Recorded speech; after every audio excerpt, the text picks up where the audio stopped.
Hello, I am Dr. Margaret Coates, and welcome to our very first Safety Talk Tuesday. I'm here with Director of Safety and Security, Mr. Paul Croft, and the name of our podcast today is I Love You Guys, School Security 101. Hey, Paul. Hey, how you doing? I'm good. How are you? I'm good. Busy morning. Yeah. Yes, thanks for coming in today. So the purpose of these podcasts are really to inform our students, staff, families regarding all the things we do across the district to keep our students and faculty safe, because safety is our top priority. Last spring, if you remember, we sent out a safety feedback survey to our families, to our students, and to our staff. And what we learned through that survey is that while our community and students and family do believe we are doing a good job keeping our students safe, there was still some uncertainty, a lot of answers that said, didn't know. They don't know all the things that we do regarding facility safety, or what we do with our nurses, or what we do with at our extracurricular programs to keep our students safe, our hiring practices, our technology safety. So this Safety Talk Tuesday is to take each one of those areas and really take a deeper dive into all the things that we do within that certain area to keep our students safe and faculty safe. So the title of this Safety Talk Tuesday is I Love You Guys, School Security 101. So with I Love You Guys, what does that mean? Why do we keep saying that? Why is this a term, I love you guys, and what does that mean for Owasso Public Schools in regards to security and safety? Well, the I Love You Guys is kind of tied back to the standard response protocol that we have in our district. Up until this year, we used language that was a little confusing, and so as I started looking. So when you say a little confusing, like what was confusing about our terminology that we used? So we about a year or so ago, maybe 2 years ago, we had a situation where we had to go into a lockout.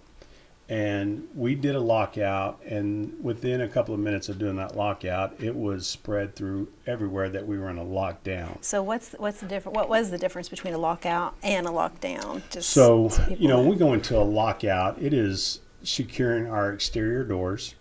And we're not allowing anybody to come in except for students through the main entry, and they are verified through their principal. And what's the reason that we would go into a lockout? Well, to go into a lockout, those perimeter doors, why would we do that? So we think that something is going on outside the school building.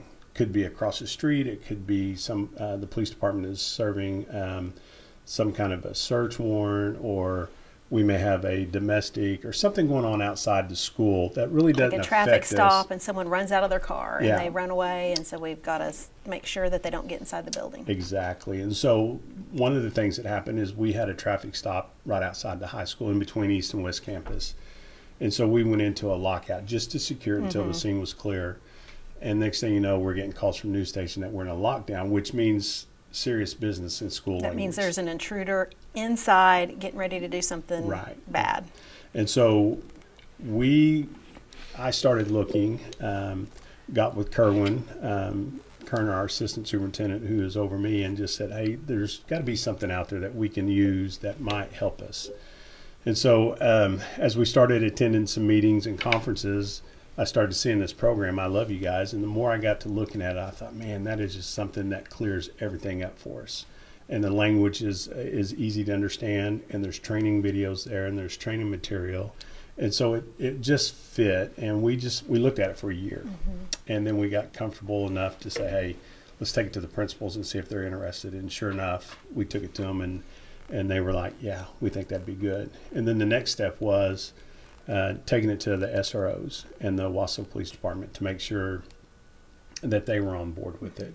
And so I took it to Sergeant Goodell. They looked at it, Officer Thompson and Officer Sellers, and they're like, hey, we're in if your staff's in. And so we had a good buy-in in the spring, and this summer we dedicated to switching over to that. And so, do you know what are the commands, the new standard response protocol? If you don't know, if you can't remember, I got it right here in my badge. Yeah. And so the good thing about it, all those things are handy. And so we have the first thing on there is a hold. And so if we have any kind of a situation in a building, where it may be a medical, or it may be we have storms or something going on. We can just get on the intercom and say, hey, we're in a hold pattern for right now. Continue to do what you're doing. And that happens. That does happen. Yeah, and we've had to use it this year already on some medical stuff. Then we have a secure, which takes the place of a lockout. And if we secure it, it's plain and simple. We're going to secure the exterior doors, and we're going to continue to operate as normal inside the building. The next thing on there is a lockdown, and that is, hopefully we never have to use that, but that's when we think we have an intruder in the building. So we're going to lock all interior doors, lights out, kids are tucked away. We are not opening any door unless an administrator or a law enforcement officer comes with a key and announces themselves. And then we have a evacuate.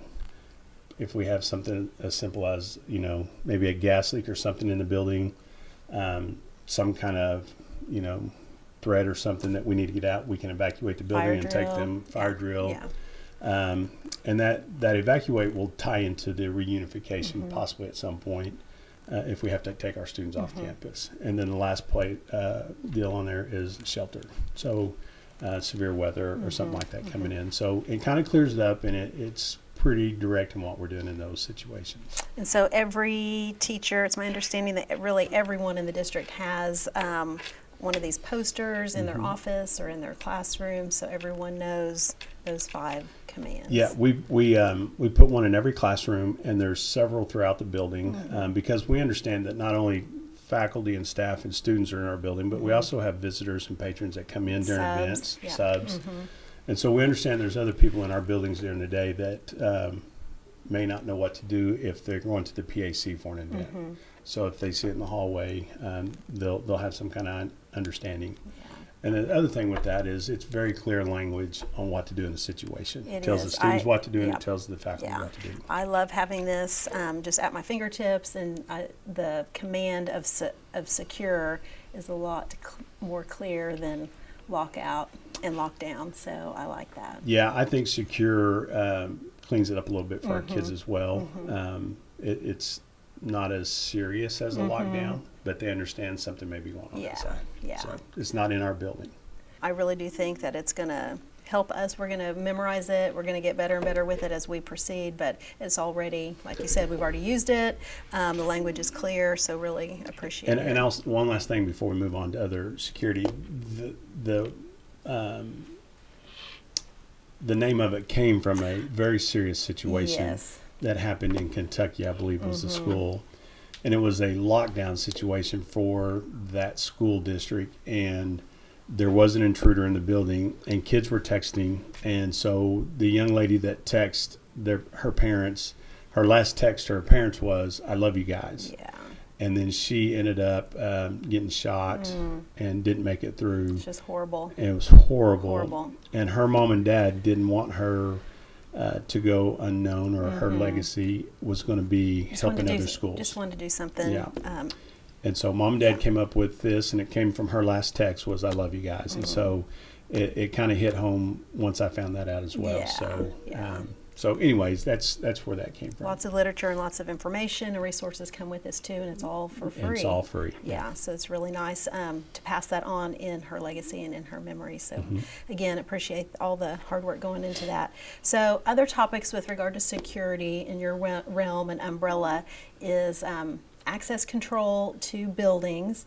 And I want you to explain what access control, when we say those words, what that means, and then also the security cameras, and just let our listeners know like how many cameras really we have, and what we're trying to do moving forward with our next bond issue to even beef that up even more. But the reason why we think it's important to have access controls and what that looks like, and then security cameras. Well, the access control, it is a system that controls our doors that go into our buildings, and it's controlled by badge readers or by what we call AI phones, which is a video system where you get to see somebody before you open the door. So most of our sites, or all of our sites, have a foyer area that you come into when you come to our buildings. You can come in the outside door, and then you're buzzed in, or you can come into the main office. So you're saying, and I already know this, but so what you're really saying is all of our doors stay locked, our Yes. perimeter doors stay locked at all times, Mm-hmm. or doors into, I say the maybe the main office or the actually entering into the school, stay locked without being buzzed in or using the badge yeah. to get in. Hmm. And the good thing about that is we can control what doors we open and let people come in. And that's big in our elementaries, that our doors are secure all the time, and that the only time that they come in freely is through the very front doors, and then they have to come into the office. That foyer area is controlled by access control, and those are locked throughout the day.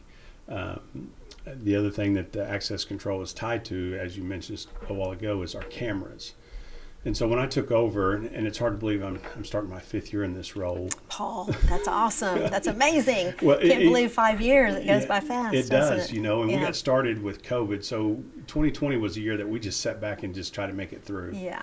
And then the next year, we just kind of watched and see what we needed to do, and we got to work on it. One of the things that helped us in that situation is we had a risk vulnerability assessment done in our district.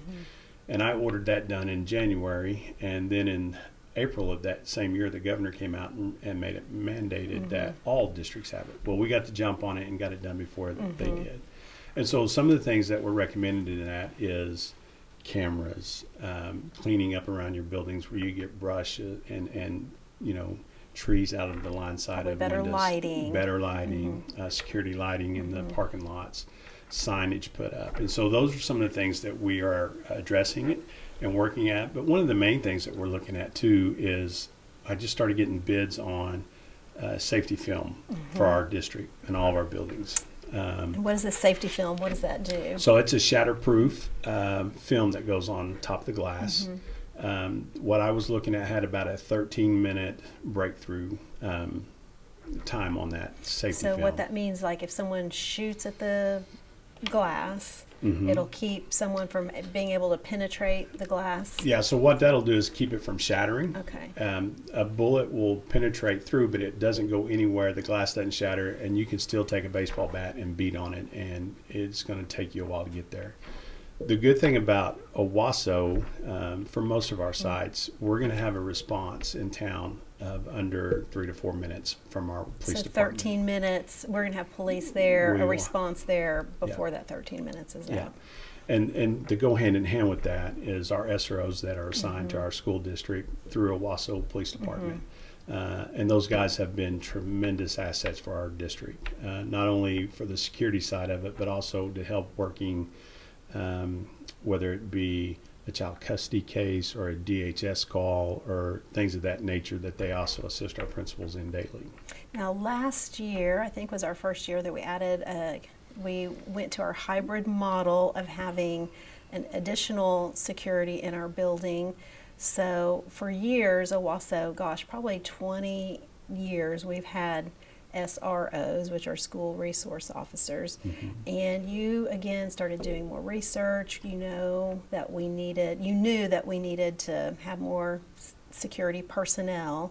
Our SROs can handle legal matters, but couldn't handle some school type matters. And so we were thinking about ways to figure out a solution to that situation where we can have maybe school personnel that also help us with security. So tell us what we did last year. So, with our SROs, they were jockeying around 15 sites. We just have 3. Yeah, and we just had 3. Yeah. And so they were constantly. And so my thought is let's start with the secondary level, 6th, 7th, 8th grade, and high school east and west. And so we started there with our SSOs, which is our school security officer, and they are armed security officers. They're not unarmed. And so Now, do they have their CLEAT certification? they do have their CLEAT certification. And so, it's been a tremendous help for us in the buildings. Our principals at the end of last year were just amazed at how much it has cut back on, the fights or the vaping in bathrooms or whatever it was. we have that extra set of eyes. And the kids have actually come up and engaged with our SSOs, which makes things really nice. Yes, they have that relationship. So if there's something that happens in the building, they feel comfortable reporting things that they might see to those SSOs or security officers. So we have one SSO in each of our secondary sites, and then what do the 3 SROs, the remaining 3, do? So that frees them up a little bit more to travel around to the elementaries and go in and visit. I also have the SSOs a couple days a week going to different elementary sites and spending time with the elementaries as well. So we have them in all the buildings. We won't release a schedule or anything of that nature, but we want our guys out there, and our principals really appreciate it when they come around, and the teachers as well. So. Yeah, and this past summer we were able to extend the contracts for those school security officers or SSOs so that they could help us over the summer months, because believe it or not, we're doing things all summer long here. We don't shut down in the summer. Shut down. We don't. I mean, between ball games and summer school and camps and everything else that goes on, this district is hopping 365. Yes. Yeah. I have some other things on my list here. Or do you have some things on your list? Yeah. That you So, want to talk about? one of the things that I wanted to really put out there to the students and parents is one of the things that we do that you don't get at a lot of other places is we drill at least 5 drills each semester. Yes. And that's from a lockdown to secure to fire to a tornado to an evacuate. And so I tell parents when they call, schools are a little different in the fact that when you go to a doctor's office or you go to a movie theater, most churches that you go to, they're not drilling in emergency situations. We are drilling here. So our teachers and our kids at least have an understanding. If something was to go down, they have an idea and they've heard what we need to do.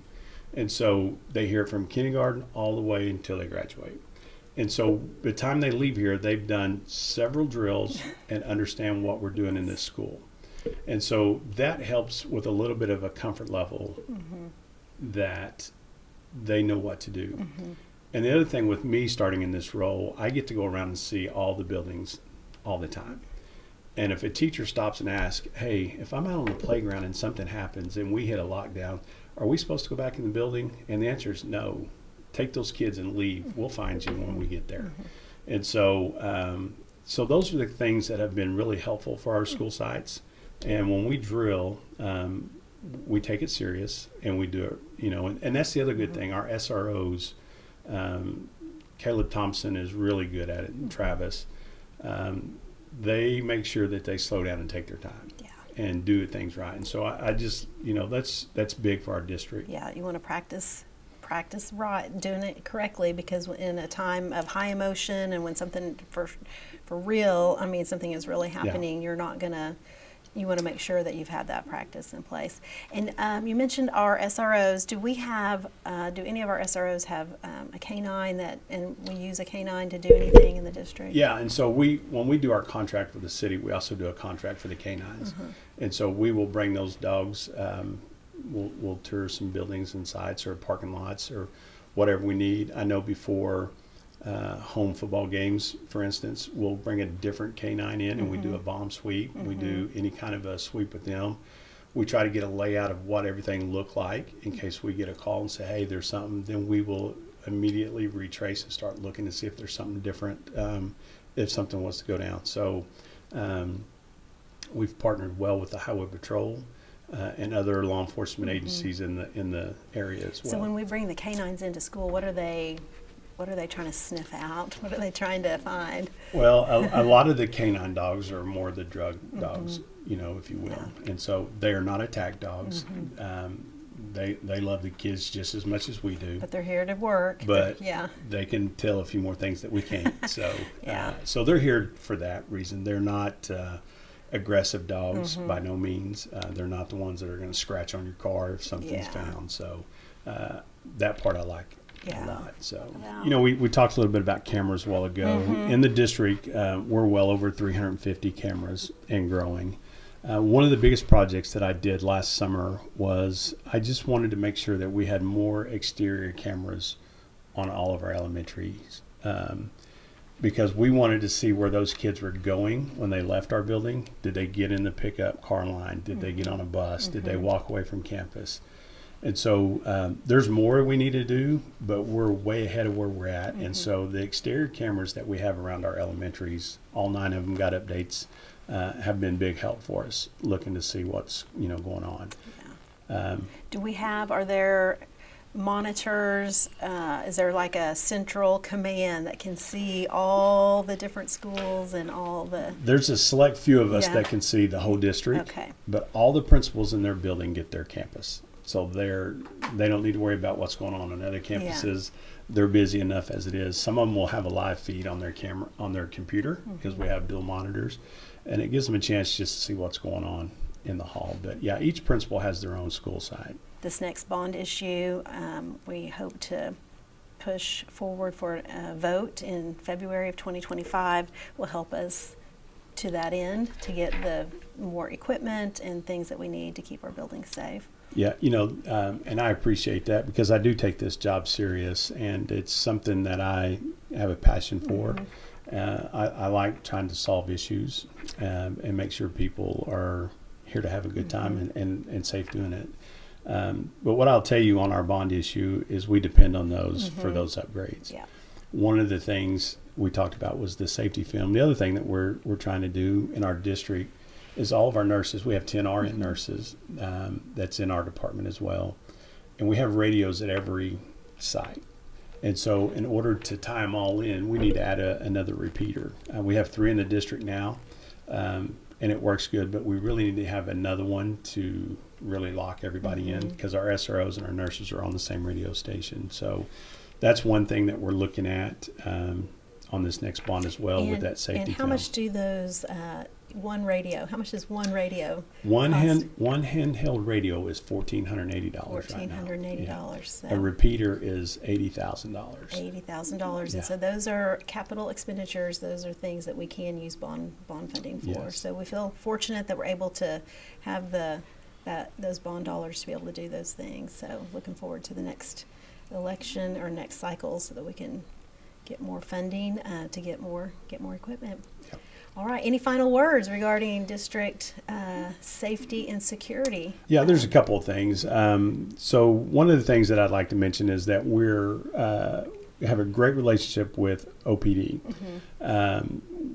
What I did after the Uvalde shooting is I went and I made a Grandmaster copy for every member of the SWAT team. So every member of a Wasso SWAT team has a Grandmaster to our school district. They can get in any building in any emergency situation, and that is huge, not having to wait for any key. And those guys appreciated that. And the other good thing with that is they train in our buildings every summer. In fact, we had them last Saturday at Barnes training. And so they call us and ask for a building, and we go out of our way to find one that they can train in. So we want them up here getting familiar with all of our sites.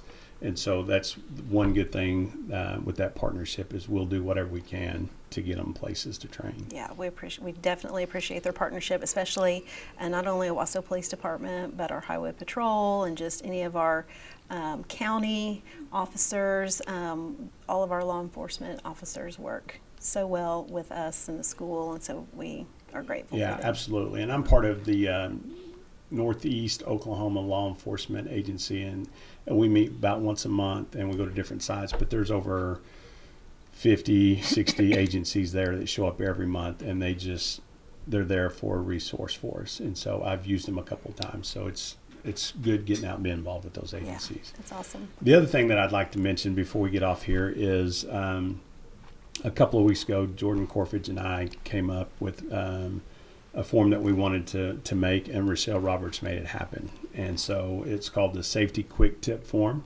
It's for parents or students that may get a social media threat, may see something. They can go to my safety page on the school site, and they can download up to 5 photos and then give a description of what they've seen or heard. And so that will alert me immediately, and at that point, I will contact whatever principals we need to contact or law enforcement. Yeah. And so we're excited about updating that as well on the Yeah, webpage. grateful for our communications team to be able to work so quickly and get that up and going in a flash. And it's important, we always say, if you see something, say something. And so Yeah. there's a way to do that and provide that information to us. Yeah. So thanks for your time today. Appreciate your time on our very first podcast for Safety Talk Tuesday. So Yeah. that's it. We're done. So thank you for being here. Appreciate your work. And thanks, everybody, for tuning in. Go Rams.